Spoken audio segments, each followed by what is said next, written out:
This is the Norris Group's Real Estate Investor Radio Show, the award-winning show dedicated to thought leaders shaping the real estate industry and local experts revealing their insider tips to succeed in an ever-changing real estate market. Hosted by author, investor, and hard money lender, Bruce Norris. Hi, thanks for joining us. My name is Bruce Norris, and today we have a special guest, Charles Karich. Charles is a local California real estate investor, realtor, and broker who has been serving the real estate market for over 43 years. Charles began his journey with Century 21 Masters in Walnut, California, before moving on to South Coast Properties.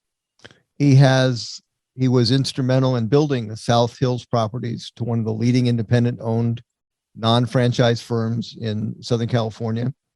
Charles' knowledge, expertise, and background in the residential resale market is extensive.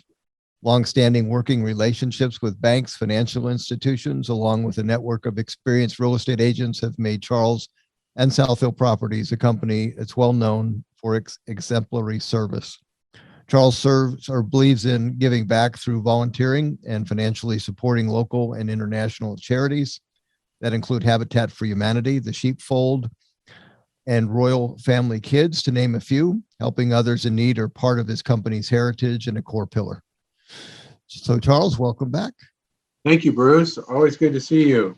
Good to see you. What does Royal Family Kids do?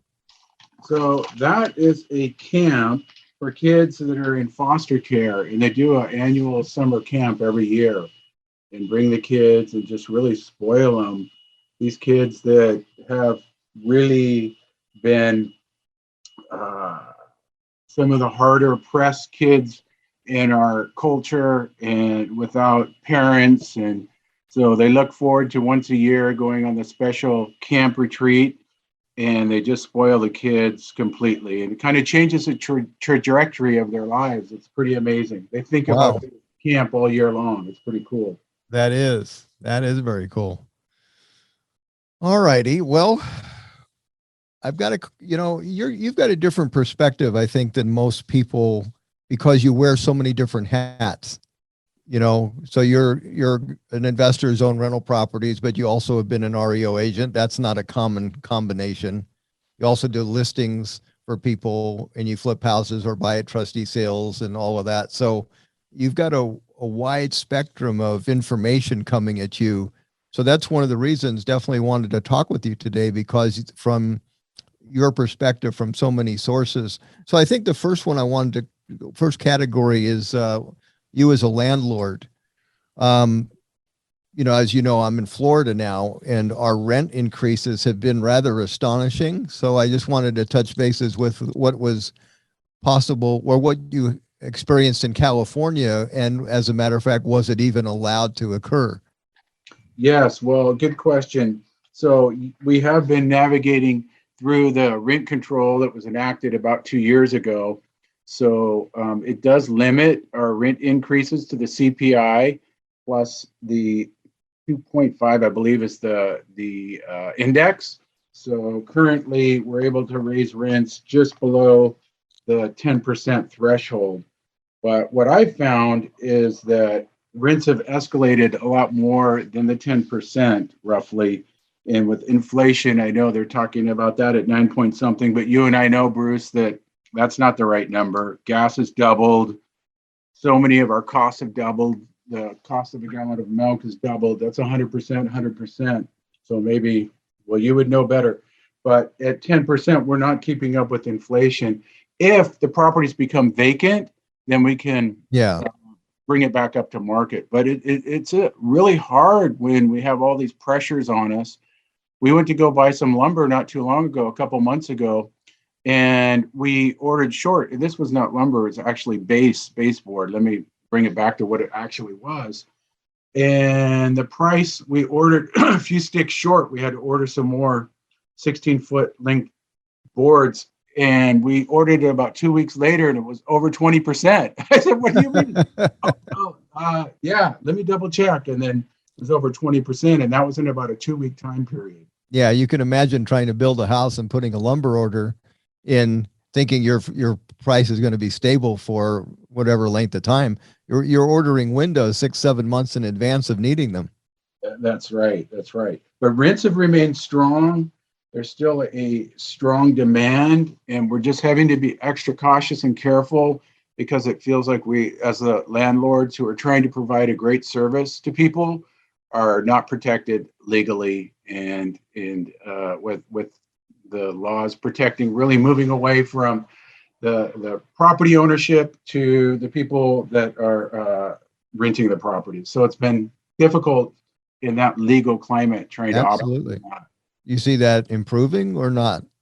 I don't. I Yeah. don't. What are you doing there, man? I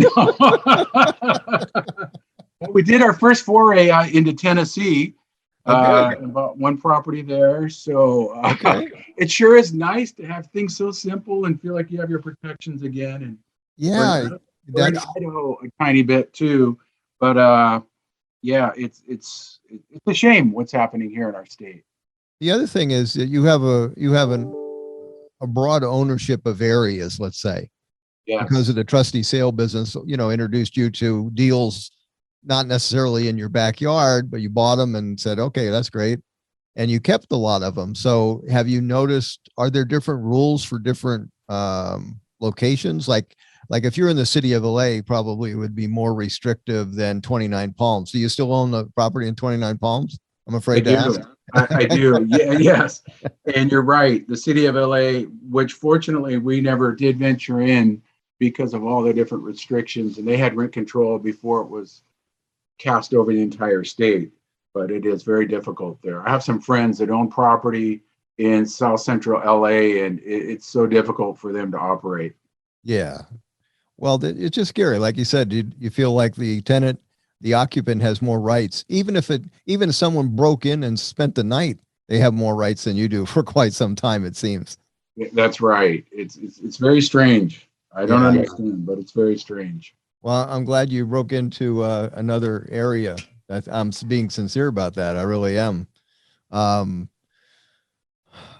do you find that the tenant quality changes? I don't know if you have a lot of variance of types of property. Do you have a condo or a single family or a duplex? And is that creating a different experience for you tenant wise? Well, we do have the gamut of all kinds of different tenants. Some intact families very strong, and some single families that are really experiencing a lot of difficulty. So I think it's more a broad uh, spectrum across the economic stratus, where some are really struggling, and then others have great, maybe city or government jobs, or employed in really super strong employment, and they're not being impacted as much. But I think the intact families, the single parents, they seem to have the hardest struggle, or when there's hardships in the family, of course, then it impacts their abilities. So I see it more on their own unique family situation. Okay. Um, putting your realtor hat on, um, do you expect to see an influx of foreclosures? I know it's been kind of put on hold legally, so there has to be a little bit of pent up numbers of that. But I'm just curious because are you still in that listing business if that occurs, that you'll have lenders giving you a call? Yeah, in fact, we just got one today. There was a pre-foreclosure, and the properties in the San Gabriel Valley area, East LA County. And this is a drive-by subject to, it's actually slated to go to sale. I pulled it up right before this email came in this morning, scheduled to go to sale, if it does, August 4th. And here's what's kind of indicative of what's going on right now, Bruce. This will never see back to being reverted by the bank.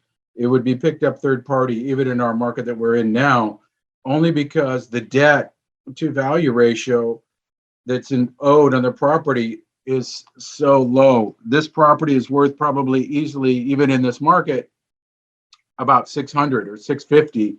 And it looks like the estimated amount, and that's if even if they don't write it down, then full amount, unlike before when they're writing everything down, they take this out to full bid at 310. That's about 50% of value. It will sell at the trustee sale. So we're just Yeah. seeing this hoping Now, with them servicing this for now. But there's just, and what I've seen on the pre-foreclosures that we've been getting, all of these are pretty very similar, that the debt to value ratio is so low, these will never go back to the bank. So for yeah, now, we're clear on that. yeah, well, that's that's an interesting point, that just because it goes to a trustee sale, uh, it doesn't become detrimental to the market in general, because that comp doesn't count, first of all, and it also doesn't become a pile of REOs that starts dominating the price. Yeah, that's right. That's right. This will be fixed up by an investor and try to command the highest possible price. And Bruce, I did some statistics for this last week in all of LA County, and we used to have hundreds and hundreds of sales a day, as you know. Right. All of LA County, starting from today, working back to the 13th, actually went to the 11th, so a little bit longer. Well, no, roughly a week. Anyways, 2 went back to the beneficiary and 6 sold third party. So almost only, basically, if you average that out, it's basically almost one a day, barely, Right. not between either going back to the beneficiary or back third party. But your question in the future, yes, I think we'll see an increase. I don't think it's going to be like 2009, and I think it's a ways away, only because the process has been so cumbersome, so much in delays. I think it's going to take quite some time. I don't think it's going to show up on our shores for a couple, 2 or 3 years. I don't know what you think, but and as far as showing up on our shores ready to be sold, it could be foreclosed, and then it could be another 9 months or a year for an eviction. That's right. I forgot what state we were talking about. Oh my. Yes. Oh my goodness. Well, it's interesting. You've dealt with a lot of people that have had homes foreclosed on.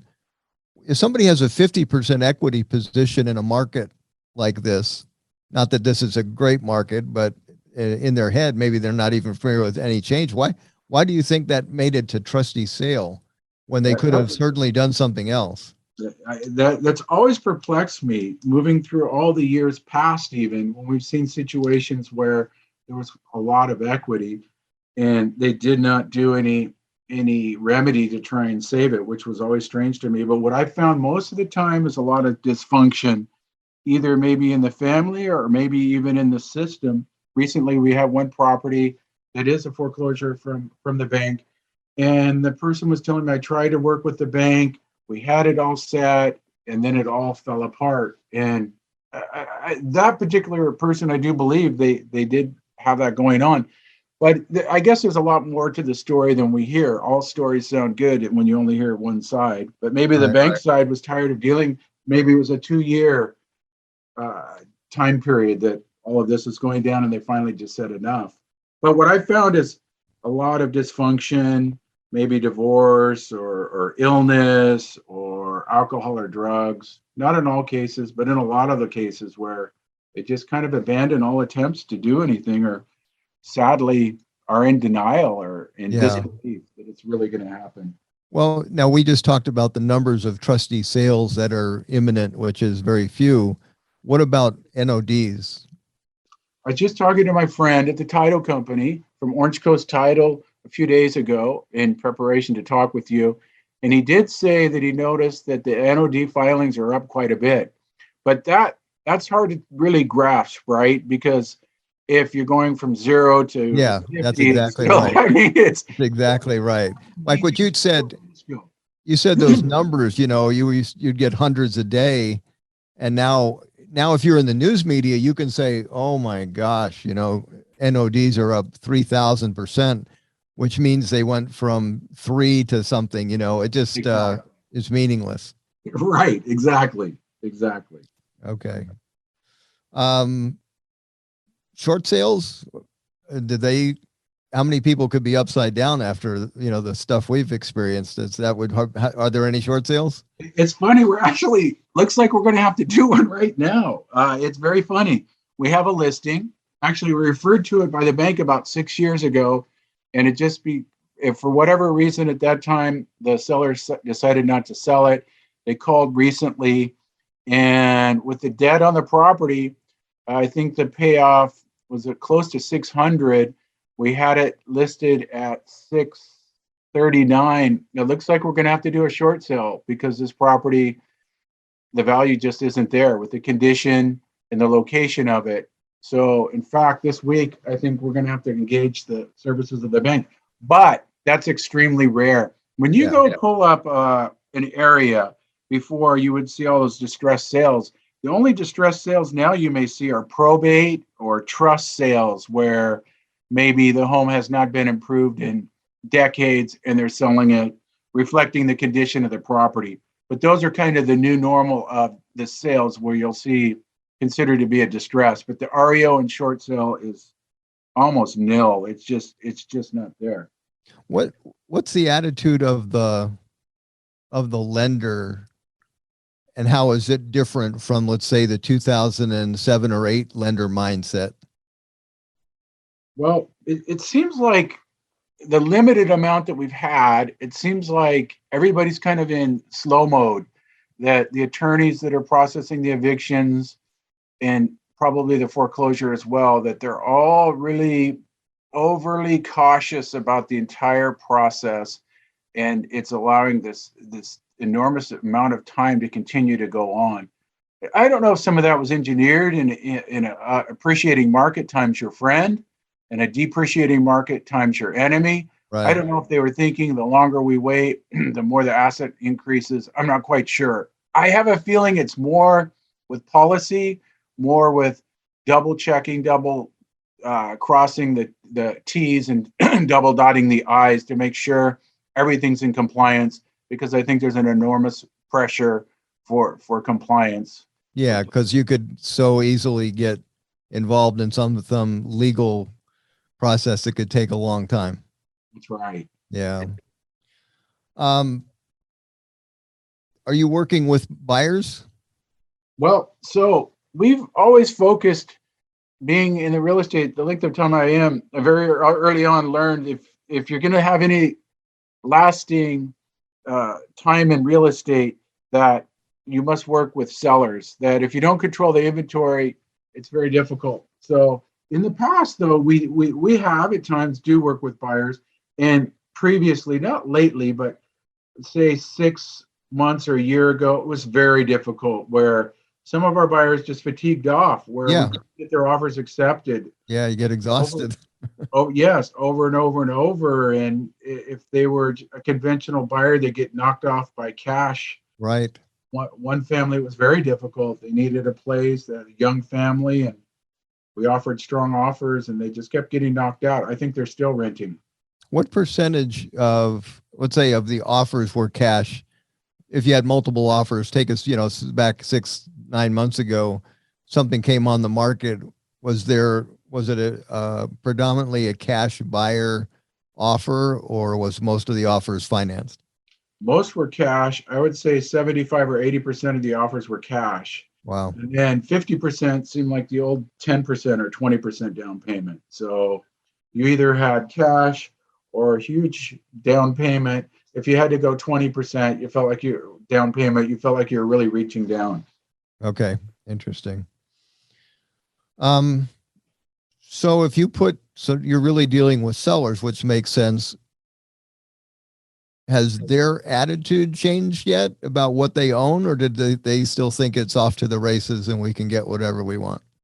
Well, we don't have a lot of regular listings, so I can't really honestly tell you a lot about that. However, I did talk to a couple friends that are really active in regular residential. One is more really active in the residential in the greater Los Angeles area, and another is further up north in San Francisco.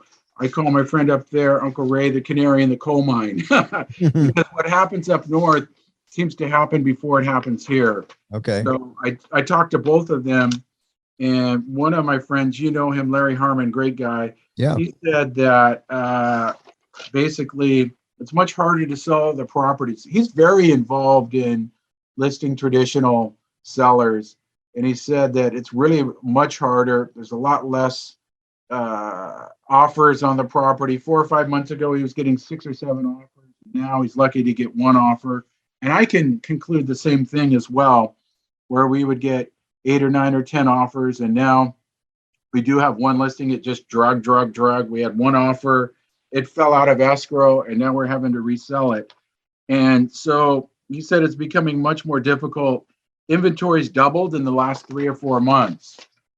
Again, we're going from an low number. At times, I would check in some areas. We used to have different radiuses. You remember the old Thomas guide, Bruce? We can remember that. Driving around, yes. Radius that would put a certain block, but you can still do that in a different way with the MLS. And at times there'd be maybe 0 active and 3 or 4 pending. And now you may see 8 or 10 active and 6 pending. There's still an ample amount of pending, but it's basically a totally different market. And you're seeing where sometimes you're having to reduce the price as well until the property gets sold. Larry was mentioning reducing the price of the property every 2 weeks until you find a buyer. And well, then, that's a good. I'm gonna call Larry and interview him because of what you just said too. This is his natural business, and he's also an investor that's own property. But so the buyer, do you sense? Okay, let's put them in 2 categories. Do you think people that are buyers say, I'm just going to wait until prices go down? Or is there any urgency about, man, I didn't get in at 4% interest and maybe now it's 6? Is there an urgency in the buyer side saying, I don't want to pay any higher than that? I think the buyers are kind of at their end, that they feel now it might just be better to wait. The prices are so high and interest rates are up so much that it's just better to wait and see what happens. Maybe prices will come down. I'm not so sure they're thinking interest rates are going to come down, but I think they're feeling like this might not be the right time to buy. Okay. When you put a property on market, let's say it's worth 800,000, what do you want your seller to agree to list it for? Well, I've always been a fan of pricing it right to begin with and not playing the bid to price to get a listing. So if the value is 800, I would say that should probably be listed for about 814, 9, maybe. That's only about 2 or 3% higher than what you're trying to get it sold for. I've always kind of thought that you need to be priced real close to what you want to sell it for. In this last market, it would even blow up way above the list price, and we'd strike out the appraisal because the property wouldn't appraise. But even more so now, it's important to price it right, have a little pad. I've never been a big believer in a big pad. If you have a big pad, then you're overpriced. Yeah, and in this market, that's very different than 6 months ago. You could get rewarded for almost anything 6 months ago. I used to say about 6 months ago, people be afraid you're listing it too low. And I said, you don't have to worry about that. There's a danger in overpricing, but if it's listed too low, the market's going to rise to the level that it's going to rise to. And then you get into a frenzy and bidding competition, and the price just elevates to where the market's at. It always does. Well, yeah, you have so much more experience in listing properties. We had let's go back 5 months ago. We had a property we were building what we originally thought was worth 4.25. And we went and asked 5.25, and a bidding war ensued and I'm talking within hours, back then. And so there was probably 11 all cash offers and 1 financed offer. And they went for 576 and produced 3 other buyers for similar houses for what we had. Wow. Now, what do you think would have happened if you listed it at 425? Do you think it still would have sold at 576? I think, it's interesting. I never even thought that, but it would have created at least as much, if not more, craziness. Right. So you'd still end up with there, but maybe you'd have sucked in 10 more people. That was like, he's crazy. Look at that. Right. Well, that's almost like the theory of, there's companies that do auctions, right? That's right. You see the opening bid going, but I think only probably inexperienced people think that's even remotely possible to buy at, unless you have an absolute auction. That's right. What do you think about an auction? And I'm being really serious, because we've got some properties that are coming up where there's huge margins, but also a concern about, okay, I'm not so sure we're not headed for interest rates that are very high. So, I look at that and go, we still have a market that's still decent. And, I just think about the prospects of having an auction where you almost freeze the buyers in that market. Mm-hmm. So since you've marketed a lot of properties, if you have something for auction and say it's going to be auctioned off in 30 days and you're a prospective buyer for a new house in that area, you probably wait. Well, maybe I'm biased because I'm a broker, but also from what I've seen, I've never felt auctions are the best way to sell the property. Even with the banks using auctions to sell their distressed property, I always remind whoever listened, it was a failed auction that got you the property to begin with.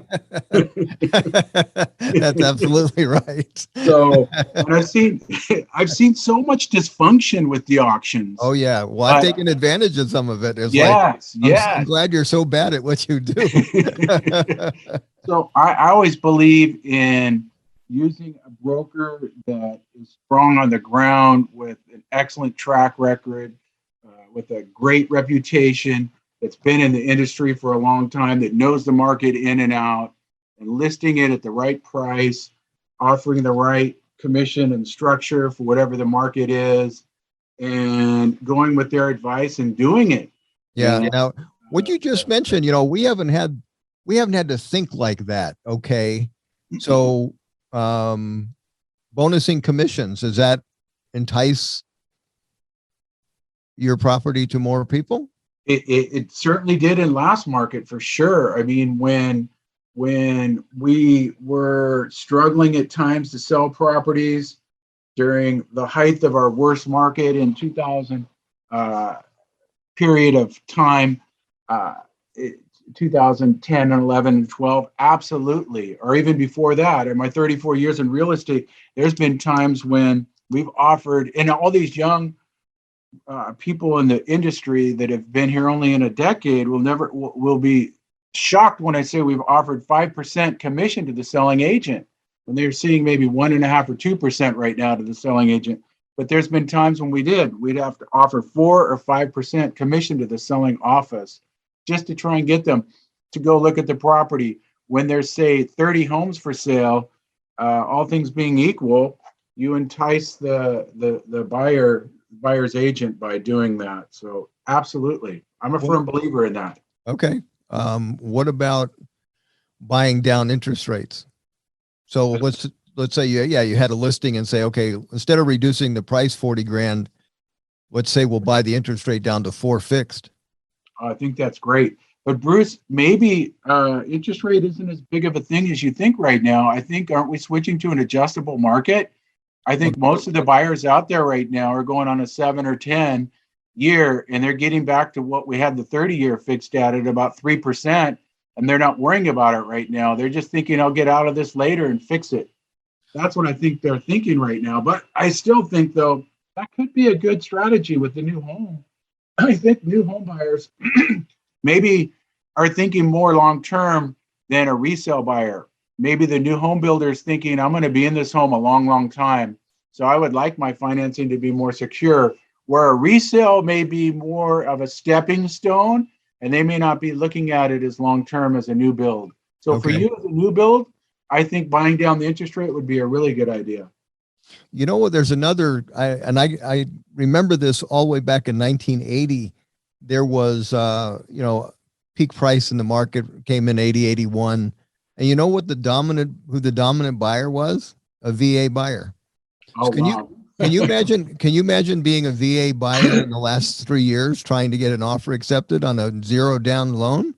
Oh my gosh, it was nearly impossible, Bruce. We did one time with the VA about 5 years ago, and it was because the seller was a VA himself and really had a heart to help another fellow veteran. And it turned out, for all your radio listeners, it turned out amazing. They were able to get the loan. I was worried about the appraisal price. And I think the buyer and the lender were so happy to be able to get this that they jumped through mountains to make it work and close it. That's cool. Well, that's a niche that I think will re-emerge, because that group of buyers have probably had no luck finding something to own. That's right. That's right. For more information on hard money loans and upcoming events with the Norris Group, check out thenorrisgroup.com. For information on passive investing with trust deeds, visit tngtrustdeeds.com. The Norris Group originates and services loans in California and Florida under California DRE License 012-19911, Florida Mortgage Lender License 1577, and NMLS License 1623669. For more information on hard money lending, go to thenorrisgroup.com and click the Hard Money tab.